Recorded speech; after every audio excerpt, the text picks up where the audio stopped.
Hey, what's up guys? ThunderBlaze plays back with another video. So before we get into this funny story, Kodu Game Lab, it's a really fun thing because you can make your own game any way you want. But so I was loading into Minecraft because I was about to record a Minecraft video and tell you more about Feline Craft. Except it randomly popped up with Kodu, and I don't know why, but it just popped up the Kodu Game Lab screen. So I'm kind of just gonna work with this, and I'm gonna teach you guys about Kodu. And I'm gonna show you why I do recommend you download this. It's free, I think. I think it's free. I don't know. I do think it's free. I got this a long time ago, maybe like a couple years ago or something. But, yeah. So I'm gonna create a new world. Um, so the home tool it's a menu. The play world, edit world, save world, share with community, blah blah blah, stuff like that. You can exit to the main menu. This is the play game button. You can play the game that you've created. This is the move camera button. I have this equipped because if I hold right click, I can move my camera like this. And if I use hold left click, I can move the camera around. I have to make sure that this isn't equipped when I'm trying to move it around because I could accidentally spawn something. But you can use a scroll wheel anytime for it. So I'm going to start off by spawning a Kodu. So what you do is you select this Kodu tool, the object tool. Then you click anywhere you want, and you can spawn anything. So there's rocks. The Kodu and the rover are both individual things. The apple is also an individual thing. These are other bots you can spawn. These are objects. These are trees, and these are pipes, and these are underwater. So I'm going to spawn a basic Kodu. So if you think your Kodu's a little big, you can right click and you can go to change size. You can also rotate them. So I'm going to change his size, not to extremely small, but maybe 0.6. How about that? Yeah, 0.6. You can hover over your Kodu, and if you're on PC, you can use the left and right arrow keys to change the color, because you can't really click them. But I'm going to use red. And now you're going to want to move your Kodu when you play the game. Here, I'll show you what the front of the Kodu looks like. Here's what Kodu looks like. You're going to want to move your Kodu when you're playing your game. So you right click Kodu and then you click program. So you tap the when button and then there's a lot of different options. When you can go to mouse and then you press add, left click, right click, over, I don't know what that means. Okay, react to the mouse hovering over, yeah, you have to, this is hover, and then each time you move the mouse, and not react when the condition doesn't match. I don't really know what that means, but let's say I touched Kodu, and then he starts moving. I don't really want to do that. I'm just going to show you the basic way. Since I'm on PC right now, or computer, you can obviously use anything else if you're not on computer, but I'm going to go to keyboard, and then I'm going to go to WASD. Those are my normal move controls along with the arrows, so I think I'll add the arrow keys for that too. What I do most of the time when I'm making a game is I have this separate Google Docs open, and then I write down exactly what I want for the game and the different controls and things that'll happen in the game, so I don't forget them later. So keyboard WASD, then you go to the do section, you press the plus sign, and you press move. Your Kodu can move slowly or quickly. Limit is freeze, like he doesn't move at all. North and south only, so if you select this, it'll move only north and south. And east and west move east and west only, so I'm gonna use the quickly. I put quickly twice because if I do quickly again, it'll go a little too fast. So let's test our game, and I mean, you can obviously set it at your own speed. Make sure if glass walls are on glass walls it's like a border around the world so you can't fall off. Make sure if those are on, you don't spawn your Kodu right at the edge of the world because you probably won't be able to control it.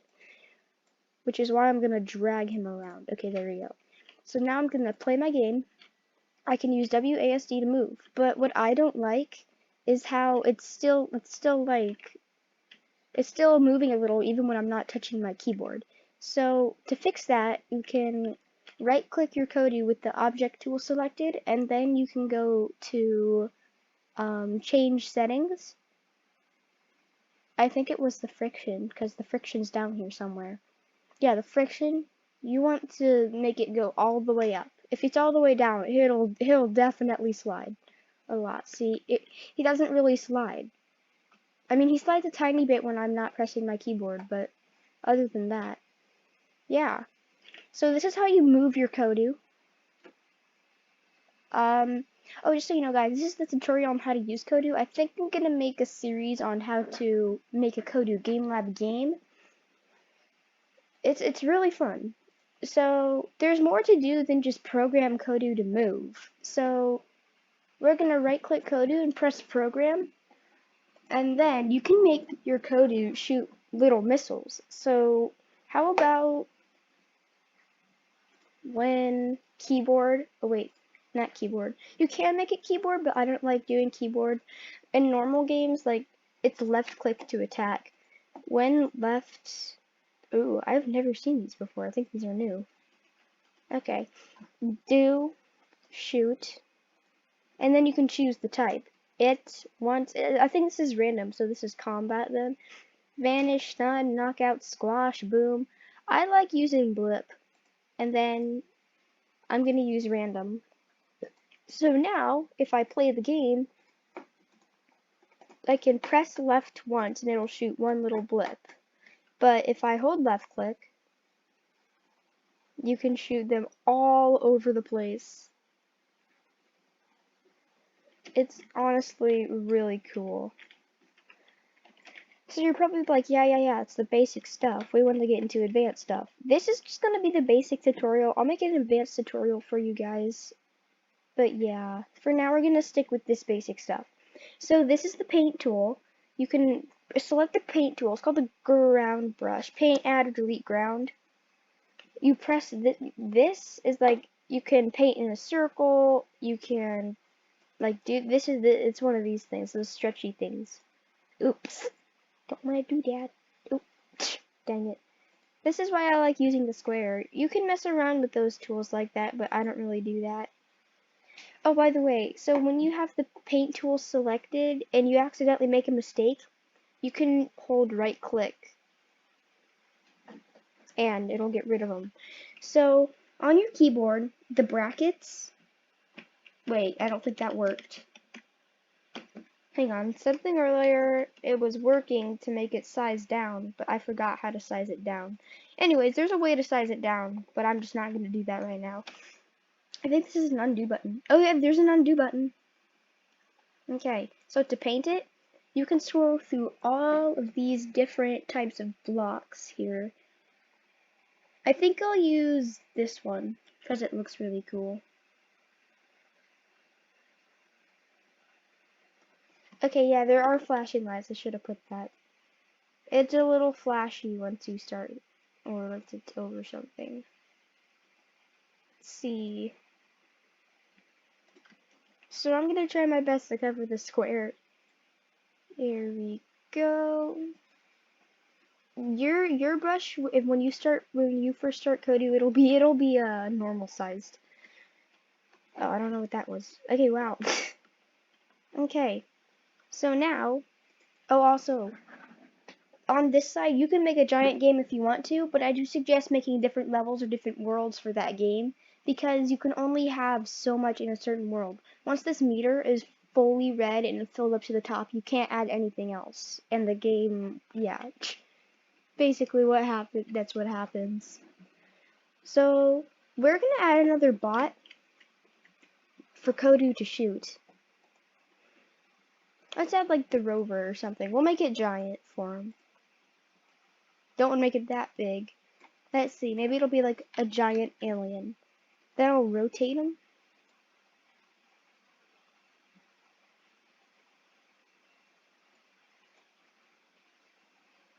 There you go. The rover has different controls than normal bots because it can scan, inspect, It's like a Mars rover, so it can do other things. So you can make a space one where you have to land a rover on Mars, and that'll definitely work. So Kodu can shoot the robot, but we're going to program the robot to do something. Do you really think the robot would just let Kodu shoot it like that? That'd be kind of weird. So how about when see Kodu move on path quickly. So we're going to make a path. It's going to have, we're going to make a black path.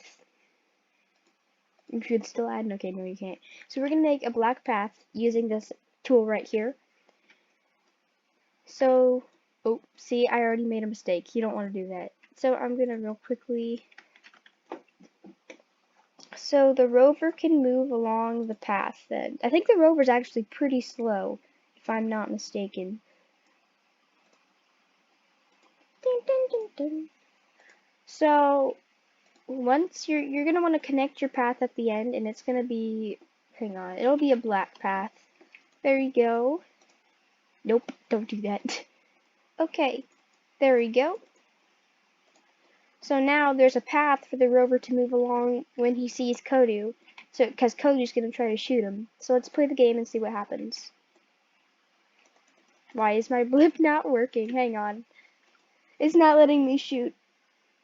Oh, I don't think I saved it. When mouse left, do, shoot, blip, random. You can choose your own color, obviously. It's completely up to you. Let me just make sure it worked. Sometimes the button's just not gonna work. It's gonna be really annoying. There you go. Oh. That was way too easy. So I think there is a way to make it immortal, invincible, whatever you want to call it. You can change the settings. Immobile, invulnerable, show hit points. You can show the hit points. I like doing that. They also tell you what each setting means, so I don't really know what creatable means. When a bot is marked as creatable, it then becomes special in two ways. First, you clone this bot, and then all the clones will share the same brain. First, if you clone this bot, then all the clones will share the same brain. Changes to one will change them all. You can see the link between creatables and their clones as dotted lines when editing. Second, you can now program other bots to create this bot complete with its programming. This is great for arcade games where you want to continuously create enemies. Note that this can make it easy to overrun the world's budget, at which point create will stop working. So the create could stop working if there's too much in your world. I'm guessing that's what it's saying. Okay, let's see. Missiles at once. How many missiles at once? Shield effects, invisible, ghost, camouflage, mute. So this would be like, it doesn't make any noise at all. If you think the robot noises are annoying, you can use the mute setting and it'll mute the bot. Here. Disable all built-in sounds from this character. Program sounds will still play. Note that other characters will still be able to detect this character's presence by listening. So they'll still be able to hear him even though you can't hear him. So yeah, there's a lot of different settings. There are different settings for different bots. But like, okay, that was kind of easy. I want to see how fast this bot will go. I think it's hitting itself on the edge of the world.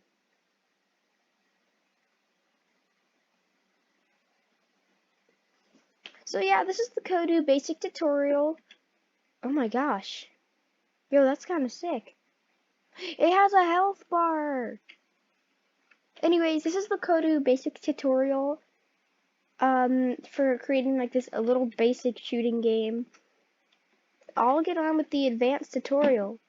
I hope you guys enjoyed. Please like and subscribe.